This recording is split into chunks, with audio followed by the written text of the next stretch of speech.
What's going on, everybody? It's A to Z Power Washing. I have 1 subscriber right now, but it's becoming winter in Michigan right now. Weather's shitty. So it's time to protect our pumps. All right, here's the product. Bought it off Amazon for, I think it was like $7.98 shipped. It's worth it, well worth the cost instead of replacing a whole pump.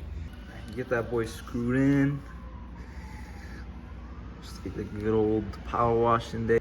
All right, once you get it attached, you pop the top open, and then you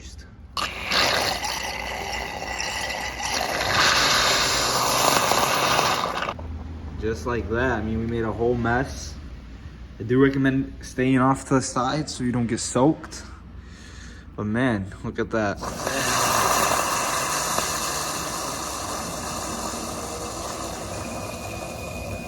Just like that, we're winterized, baby.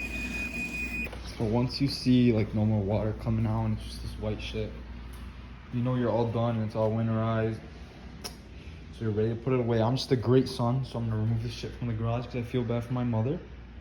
But that's it from A to Z Power Washing.